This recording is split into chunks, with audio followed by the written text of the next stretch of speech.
राधे राधे। मैं पूजा सिंह आप सभी का धर्म शक्ति चैनल पर स्वागत करती हूँ। आज हम आपको सुनाने जा रहे हैं एक ऐसा व्रत जो मनुष्य को जन्म जन्मांतर के पापों से मुक्त कर देता है। उसे न केवल सांसारिक सुख प्रदान करता है बल्कि बैकुंठ के द्वार तक पहुंचा देता है। यह व्रत है ऋषि पंचमी। शास्त्रों में कहा गया है कि इस व्रत का पालन करने वाला स्त्री या पुरुष अपने जीवन के सभी दोषों से मुक्त होकर पवित्र हो जाता है। धर्म की रक्षा करने वाले सप्त ऋषियों की कृपा प्राप्त होती है और आत्मा को शांति का अनुभव होता है। ऋषि पंचमी व्रत से जुड़ी दो पौराणिक कथाएं अत्यंत प्रसिद्ध हैं, जिसे सुनने मात्र से हृदय श्रद्धा से भर उठता है। पहली कथा विदर्भ देश के एक सदाचारी ब्राह्मण उत्तक और उनकी पत्नी सुशीला से जुड़ी है। उनके एक पुत्र और एक कन्या थी। कन्या का विवाह अच्छे कुल में हुआ, लेकिन दैव योग से वह विधवा हो गई। दुखी होकर वह अपने माता पिता के साथ गंगा तट पर कुटिया में रहने लगी। एक दिन जब वह कन्या सो रही थी तो उसके पूरे शरीर में कीड़े पड़ गए। यह देखकर उसकी माँ व्याकुल हो उठी और उसने अपने पति से पूछा कि मेरी साध्वी कन्या की यह स्थिति क्यों हुई। तब उत्तक ने समाधि में जाकर जाना कि यह सब पिछले जन्म के कर्मों का परिणाम है। पूर्व जन्म में भी यह कन्या ब्राह्मणी थी और रजस्वला होने पर उसने बर्तन छू दिए थे। साथ ही ऋषि पंचमी का व्रत भी नहीं किया था। उसी दोष के कारण इस जन्म में भी उसे यह पीड़ा सहनी पड़ी।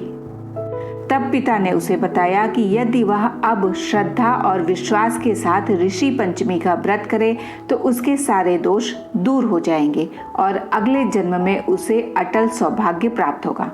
कन्या ने विधि पूर्वक व्रत किया और उसी जीवन में कष्टों से मुक्ति पाई। अगले जन्म में वह सुख और सौभाग्य से परिपूर्ण हुई। दूसरी कथा सतयुग के राजा शेनजित और कृषक सुमित्र से संबंधित है। सुमित्र की पत्नी जयश्री अत्यंत पतिव्रता स्त्री थी।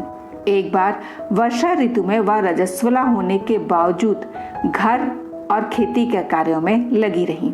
यही उनका अपराध बन गया। मृत्यु के पश्चात जयश्री कुतिया के रूप में और सुमित्र बैल के रूप में जन्मे। दोनों को अपने पिछले जन्म का स्मरण था। उनका पुत्र सुचित्र जब श्राद्ध के दिन ब्राह्मणों के लिए भोजन करवा रहा था, तभी यह दोनों अपने दुख प्रकट करते हुए मिले। पुत्र ने ऋषियों से उपाय पूछा तो उन्होंने बताया कि इनके पापों का नाश केवल ऋषि पंचमी व्रत से ही हो सकता है। सुचित्र और उसकी पत्नी ने पूरे विधि विधान से व्रत किया। परिणाम स्वरूप उसके माता पिता पशु योनि से मुक्त होकर दिव्य स्वरूप को प्राप्त हुए।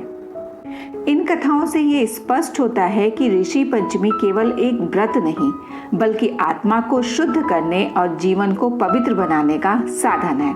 भाद्रपद मास की शुक्ल पंचमी के दिन जब श्रद्धा से स्नान कर नए वस्त्र धारण कर सप्त ऋषियों का पूजन किया जाता है तो मनुष्य अपने जीवन के सभी पापों और दोषों से मुक्त हो जाता है। इस व्रत का महत्व तो इतना है कि इसे पति पत्नी मिलकर भी कर सकते हैं ताकि पारिवारिक दोष और पापों का निवारण हो और घर में सुख समृद्धि का वास हो। जो भी महिला या पुरुष पूरे श्रद्धा भाव से यह व्रत करते हैं वह जीवन में समस्त सांसारिक सुख भोग कर अंत में बैकुंठ धाम को प्राप्त करते हैं। इसीलिए शास्त्रों में कहा गया है कि ऋषि पंचमी व्रत मानव जीवन के लिए कल्याणकारी और मोक्ष प्रदायक है। ऋषि पंचमी की यह पावन कथा हमें यह भी सिखाती है कि चाहे हम कितने भी छोटे से छोटे दोष को नजरअंदाज कर दें, वे अगले जन्म तक हमारा पीछा करते हैं। लेकिन ईश्वर ने हमें मुक्ति का मार्ग भी दिखाया है। श्रद्धा और विश्वास से किया गया यह व्रत न केवल आत्मा को पवित्र करता है बल्कि जीवन को सुख, शांति और सौभाग्य से भी भर देता है। आशा करती हूँ कि आज का वीडियो आपको पसंद आया होगा। तो फिर मिलते हैं एक नए ज्ञानवर्धक और उपयोगी वीडियो के साथ। तब तक के लिए राधे राधे।